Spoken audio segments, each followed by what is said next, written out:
Hello বন্ধুরা, আরেকটি নতুন ব্লগ ভিডিওতে আপনাদের সকলকে জানাই অনেক অনেক ভালোবাসা। আমাদের আজকের যাত্রাপথের নতুন ঠিকানা মাতা বৈষ্ণোদেবী দর্শন। দুপুর 1:10 শিয়ালদা স্টেশন থেকে ট্রেন নম্বর 22-317 হামসফর এক্সপ্রেস জম্মু তাওয়াই পৌঁছতে সময় লাগবে আনুমানিক 36 ঘন্টা। এটি মূলত সাপ্তাহিক ট্রেন। প্রতি সোমবার দুপুর 1:10 নাগাদ এই ট্রেনটি শিয়ালদা থেকে ছাড়ে। জম্মু তাওয়াই যাওয়ার জন্য সবথেকে ভালো ট্রেন মূলত এটিই। আরও যে দুটি ট্রেন জম্মু তাওয়াইয়ের উদ্দেশ্যে রওনা দেয় সেই ট্রেনগুলির টাইম টেবিল আরও লম্বা, মানে আরও বেশি সময় লাগে সেগুলোতে করে জম্মু তাওয়াই পৌঁছতে। এই কারণেই আমরা এই ট্রেনটিই বেছে নিয়েছি আমাদের যাত্রাপথের জন্য। বৈষ্ণোদেবী যাত্রা চাইলে আপনি বছরের 12 মাসই করতে পারেন, কিন্তু আমি সাজেস্ট করব সম্ভবত বছরে 2টি নবরাত্রি পড়ে এই 2টি নবরাত্রির তিথিটা বাদ দিয়ে আপনি আপনার ভ্রমণের প্ল্যানটা করুন। হ্যালো গাইস, ফাইনালি আমরা পৌঁছে গেলাম জম্মু স্টেশন। এখান থেকে আমরা সরাসরি চলে যাব কাটরার উদ্দেশ্যে। ট্রেনটা খুব লেট করে ঢুকলো, অনেকটাই লেটে ঢুকলো, 1 ঘন্টা লেট হলো ট্রেনটা ঢুকতে। তো আর বেশি রাত্রি করা যাবে না, রাত্রি 1টা বেজে গেছে। এখান থেকে আমরা ডাইরেক্ট এখন কাটরায় চলে যাব।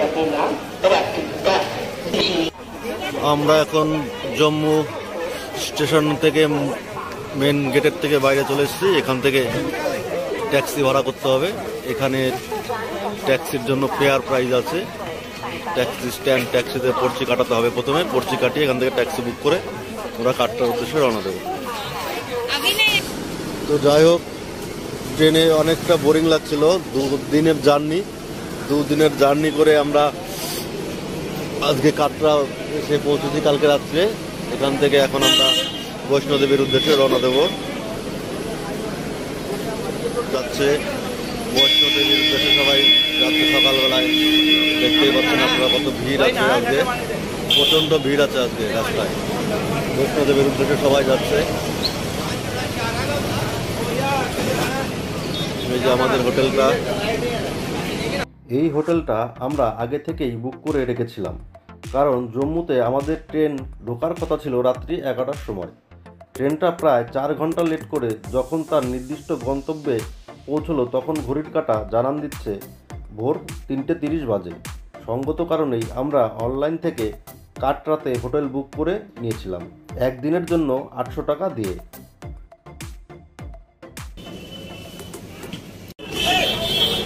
এটা জম্মু, এটা কাটরা বাস স্ট্যান্ড।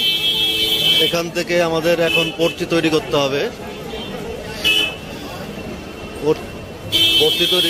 হিসেবে যাওয়ার জন্য, বৈষ্ণোদেবী যাওয়ার জন্য এখানে আমাদের আধার কার্ড দেখিয়ে পর্চি তৈরি করতে হবে। এই দেখো আমরা সবাই যাচ্ছি।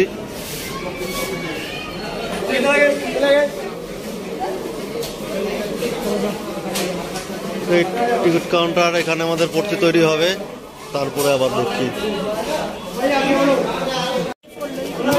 পর্চি কাটা হচ্ছে আমাদের এখানে। পর্চি কাটার লাইন দেখতেই পাচ্ছেন।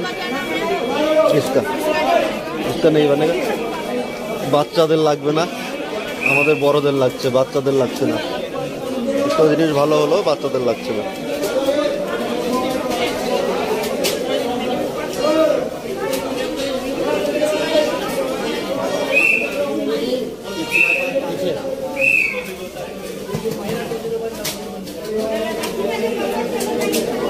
আমরা পর্চিটা পেয়ে গেলাম। ছবি তুলে পর্চিটা দিয়ে দিল। এই হলো আমাদের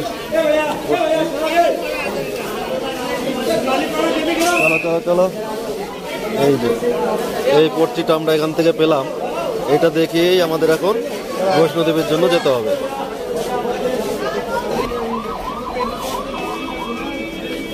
এটা একটা গভর্নমেন্টের রুল, সব ঠিকঠাক রাখার জন্য এরকম আধার কার্ড দেখিয়ে পর্চি বানাতে হচ্ছে। যাই হোক, সব ঠিকঠাকই আছে। আমার মেয়েটার লাগলো না। আমাদের 6 জনের গ্রুপের পর্চি হয়ে গেল। তো পর্চি কাটা হয়ে গেছে। এখন বাজে সকাল 11টা। আমরা এখন একটু টিফিন করে নেব, খাওয়া দাওয়া করে নেব। এখানে প্রচুর খাবার দোকান আছে, অনেক কিছু খাবার পাওয়া যায়। খাবার দোকানগুলো আছে, খেয়ে দিয়ে তারপর আমরা হাঁটা শুরু করবো। শোনো, একটু তাকাও। সোনা তাকাও। আমাদের গ্রুপের বাকি আমাদের এই যে গ্রুপের বাকি 2 জন 3 জন 4 5 জনকে দেখা যাচ্ছে। খাওয়ার হোটেলে দাঁড়িয়েছি আমরা, এখন খাওয়া দাওয়া করবো, দেখি কি পাওয়া যায় এখানে। ম্যাগি, সিঙ্গাড়া সবই পাওয়া যাচ্ছে।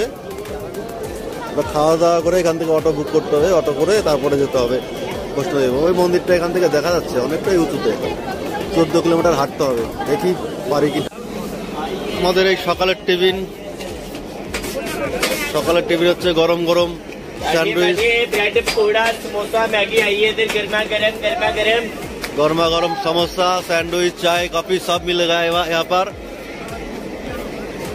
এখন তো আমাদের টিফিন চলছে, এই যে সবাই খাচ্ছে, এখানে ম্যাগি খাচ্ছে সবাই। দেখো, একটু হাই করে দাও সবাই।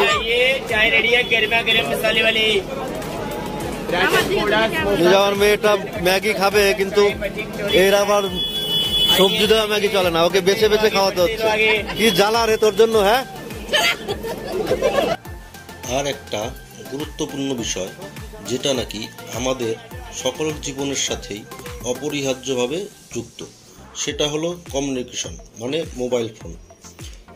জম্মু বা কাটরাতে আসার পর আমাদের সাথে থাকা প্রিপেড সিম কার্ড কোনোভাবেই আর কাজ করবে না, সেটা অটোমেটিকভাবেই বন্ধ হয়ে যাবে। তো প্রথমে জম্মু বা কাটরা এসে আপনারা আপনাদের মোবাইল সিম কার্ডটা পাল্টে নিন। এখানে ট্যুরিজম পোস্টপেড কার্ড পাওয়া যায়। ধরো, হাত ধরো, আমি ভিডিও করছি, ধরো ধরো। এখান থেকে আমাদের বৈষ্ণোদেবী যাত্রা শুরু হবে। আমরা এখান থেকে হাঁটার জন্য লাঠি নিয়ে নিলাম, যাতে হাঁটতে একটু কষ্ট কম হয়। তো লম্বা লাইন তো আছে, প্রচুর লম্বা লাইন আছে। এই অটো করে এসে আমরা নামলাম। এখান থেকে দেখতেই পাচ্ছেন কত লম্বা লাইন। মেন গেট, বৈষ্ণোদেবী মন্দিরের মেন গেট এখান থেকে শুরু হচ্ছে। আমরা এখন লাইনে দাঁড়াবো, এরপর আমাদের চেকিং হবে।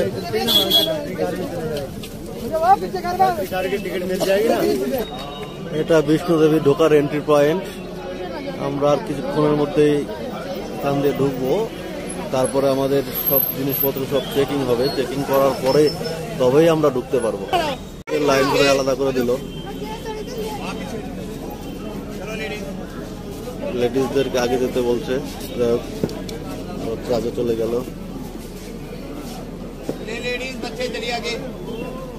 এরপর সব স্ক্যানিং হোগা।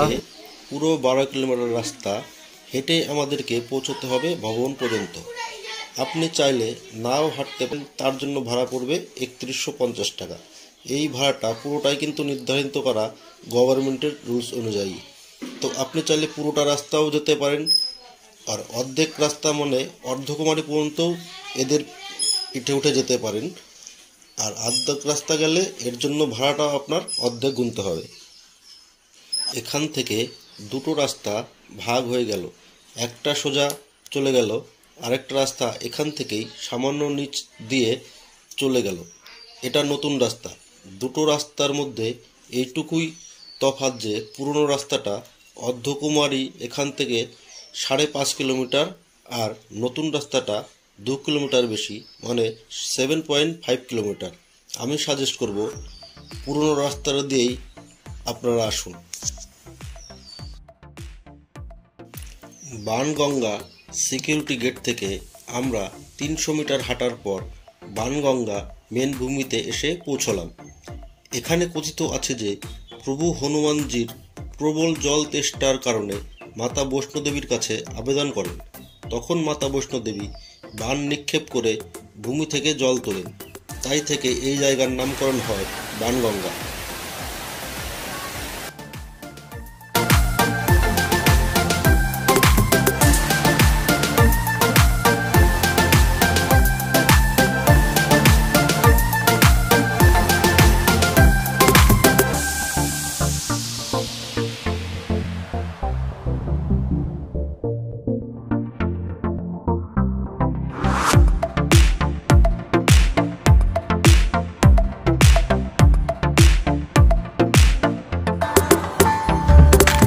जय माता दी। এখন বিকেল 5টা বাজে। আমরা পৌঁছালাম ব্যাটারি চালিত গাড়ির টিকিট কাউন্টারের সামনে। এখানে এসে জানতে পারলাম যে 6টার পর কাউন্টারটি খুলবে, কিন্তু প্রচুর লম্বা লাইন আছে কাউন্টারটির সামনে। তো আমরা দেরি না করে আবার হাঁটা শুরু করলাম, কারণ জানি না আমরা টিকিট পাবো কি না। আমার সাজেস্ট করব আগে থাকতে অনলাইনে টিকিট বুক করে রাখুন। এই গাড়িগুলোর ভাড়া মাথা পিছু 354 টাকা।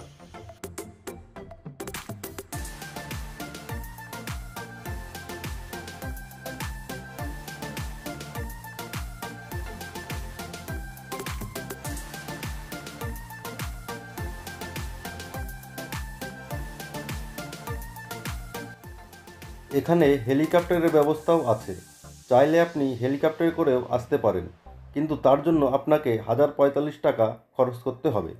এ সত্ত্বেও আপনি টিকিট পাবেন কি না তার কোনো নিশ্চয়তা নেই।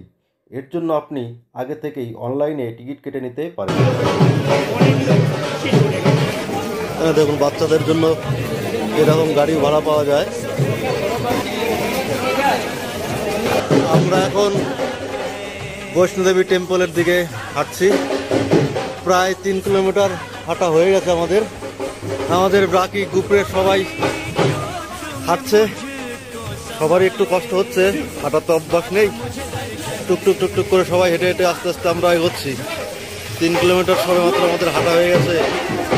রওনা দিলাম 12টার সময়, 1.5 ঘন্টা লাগলো 3 কিলোমিটার হাঁটতে আমাদের।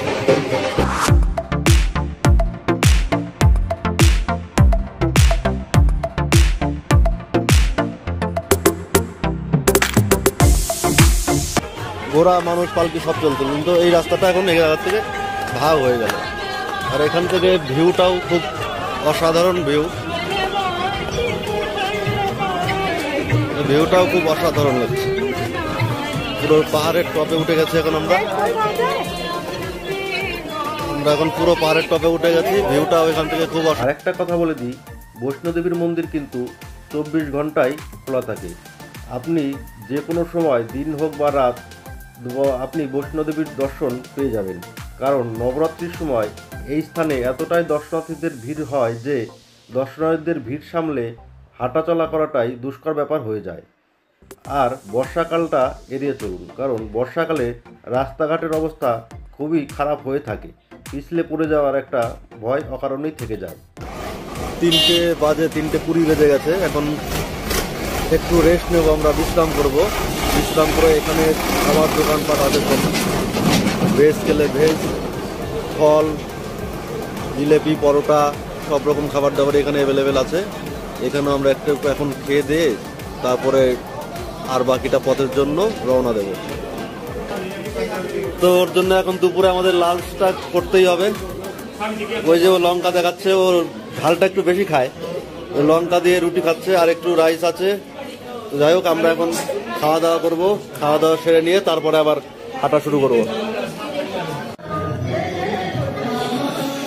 বিকাল অনেকটাই সন্ধ্যা হয়ে আসছে।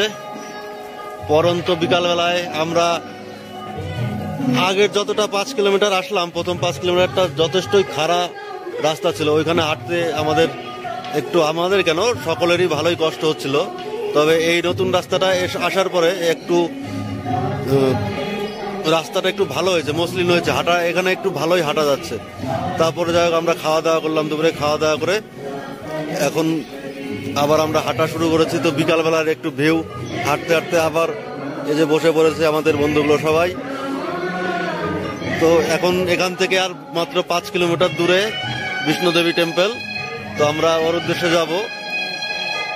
এখানে পরিবেশটাও খুব সুন্দর, শান্তি প্রকৃতি। উপরে পুরো টিনের চালা করা আছে। এখান দিয়ে ঝড় জলেও যাতে অসুবিধা না হয় তার জন্য এই ব্যবস্থাটা করা। এখান থেকে নিচের ভিউ এলাকাটাও দেখা যাচ্ছে। আবার হাঁটা শুরু করেছি। হাঁটছি আজকে সারাদিন শুধু হাঁটছি। হেঁটে হেঁটেই আজকে যেতে হবে। আমার ছোট মেয়েটা, পুচকে মেয়েটা এখনো হেঁটে যাচ্ছে। ওকে বললাম একটা গাড়ি করে দিয়ে, গাড়িতে তুলে দিয়ে উঠবে না।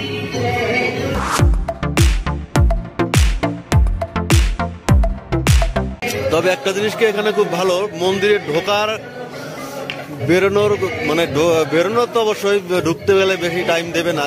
ঢুকে নিয়ে ওখানে বেশিক্ষণ টাইম দেবে না, তাড়াতাড়ি বেরিয়ে পড়তে হবে মন্দির থেকে। কিন্তু একটা জিনিস ভালো যে মন্দিরে ঢোকার কোনো টাইম নেই, সকালে বিকালে দুপুরে তুমি যখন ইচ্ছা তখন মন্দিরে ঢুকতে পারো, 24 ঘন্টায় মন্দির খোলা থাকে। তো হাজার হাজার লাখো লাখো দর্শনার্থী রোজ এখানে মন্দিরে আসছে, তাদের যাতায়াতের সুবিধার কথা ভেবেই হয়তো এই সিস্টেমটা করা যায় না, কোনো ব্যাপার হবে। যাই হোক, মন্দির 24 ঘন্টাই খোলা থাকে, এটাই সব থেকে বড় প্লাস পয়েন্ট। তো আমরা অনেকটাই চলে এসেছি মন্দিরের কাছাকাছি, এখান থেকে আর 1 কিলোমিটার মতো বাকি আছে। সারাদিন প্রচুর হাঁটাহাঁটি হলো, সেই 12টার থেকে 11:30 থেকে শুরু করেছি, এখনো পর্যন্ত হেঁটেই যাচ্ছি। খুব কষ্ট হচ্ছে কিন্তু কিছু করার নেই, আর একটুখানি হাঁটতে হবে।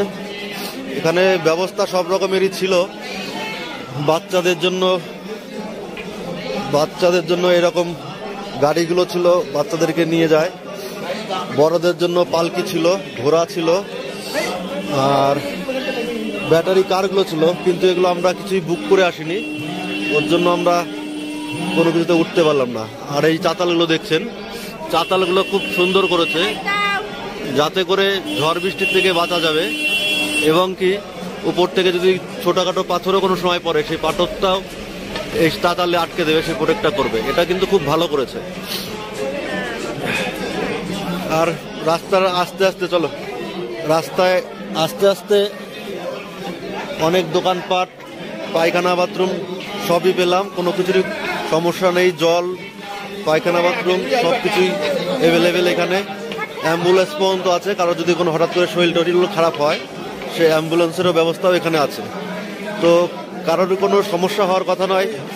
আমরা তো হাঁটিই না বললেই চলে, কিন্তু ইচ্ছা করে শখ করে আস্তে আস্তে শখ করে, হ্যাঁ মানে একটু একটু করে সাহস করে আস্তে আস্তে ঠিক এসে বললাম। এই দেখুন, বললাম না অ্যাম্বুলেন্স, এখানে অ্যাম্বুলেন্সের পরিষেবাও আছে। তো আমাদেরও হাঁটার অভ্যাস নেই, এই যে আমার বউ মেয়ে, এদেরও কারোরই হাঁটার অভ্যাস নেই। আমার এই ছোট্ট মেয়েটা, এও কিন্তু পুরোটা হেঁটেই চলে আসলো, কোনো কিছুতেই ওঠেনি। তো আবার একটা চেক পয়েন্ট পড়ছে, এটা দিয়ে 3 নম্বর। তোমরা ওটা দিয়ে যাও, ওটা দিয়ে যাও। তো আমরা ফাইনাল রাস্তায় চলে এসেছি, আর একটুখানি। এইমাত্র এখানে পুরো কারেন্টটাও চলে গেল, তো ভয় পাওয়ার কিছু নেই, এক্ষুনি আবার কারেন্ট চলে আসবে। পুরো পাহাড়ি এলাকা দেখুন, এতক্ষণ দেখলেন কারেন্টে আলো ঝলমলে যতটা পরিষ্কার পরিচ্ছন্ন দেখাচ্ছিল, এখন অন্ধকার হয়ে যাওয়াতে ততটাই দেখুন কিরকম ভুতুরে হয়ে গেছে। কিন্তু পরিবেশটা খুব মানানসই লাগছে, কিন্তু তাই না? খুব মানানসই লাগছে পরিবেশটা, খুব সুন্দর লাগছে, সেটাই আমরা উপভোগ করতে চাইছি না। হ্যাঁ, এতক্ষণ ধরে আমরা শুধু আলো ঝলমলে দিয়ে গেলাম। বৌদি এদিকে, এই যে এখানে ব্লগ হচ্ছে, চলে আসো, এদিকে চলে আসো। আমরা এখন মন্দির চত্বরে পৌঁছে গেছি। এখানে সব লকার রুম আছে, এখানে লকার রুমে আমাদের জুতো টুতো সব খুলে মোবাইল টোবাইল রেখে সব যেতে হবে। এখান থেকে প্রসাদটা কিনতে হবে, ভাইন শপ, প্রসাদ কিনতে হবে। ওইদিকে লকার রুমের ব্যবস্থা আছে, লকার রুমে সব কিছু রেখে তারপর মন্দিরের দিকে প্রবেশ করতে হবে। তো সামনে তো মনে হচ্ছে মন্দিরে ক্যামেরা ট্যামেরা নিয়ে যেতে দেবে না, তো ওইখানে তো আর ছবি তোলা হবে না। তো যাই হোক, এখন আমরা লকারের দিকে যাচ্ছি। কাল সারা দিন বেলা 11:30 পৌনে 12টার থেকে আমরা যাত্রা শুরু করেছিলাম মাতা বৈষ্ণোদেবীর উদ্দেশ্যে, আর আমরা যাত্রা শেষ করলাম ভোর তখন 4টে বেজে গেছে। তো এরপরে আর মোবাইলে কোনো কিছু বলা বা দেখানোর আমার আর কোনো এনার্জি ছিল না, সেই কারণে ভিডিওটা আমি আসার পর আর কিছু করতে পারিনি। তো এখন হোটেলে বসে আমি ফেরার ইয়েটা দিচ্ছি। তো এখানে আমাদের বৈষ্ণোমাতা দেবীর ভিডিও শেষ হচ্ছে। একটা জিনিস আমাদের সবথেকে বেশি খারাপ লাগলো, যেটা হচ্ছে এত দূর কষ্ট করে যাওয়ার পরেও মাতার ওইখানে গিয়ে বৈষ্ণোদেবীর মাতার দর্শনটা খুব ভালোভাবে আমরা করতে পারিনি। আশা করি হয়তো অনেকেই এইভাবেই কেউই খুব ভালোভাবে দর্শন করতে পারে না, কারণ এত পুণ্যার্থীদের ভিড় যে সেখানে দাঁড়ানো খুবই অসম্ভব একটা ব্যাপার। তো যাই হোক, জয় মাতাদির ইচ্ছায় আমরা জয় মাতাদির দর্শন করলাম, খুব ভালো লাগলো। এরপরে আমাদের পেহেলগামের উদ্দেশ্যে আমরা রওনা দেবো এখান থেকে। তো বাই বাই।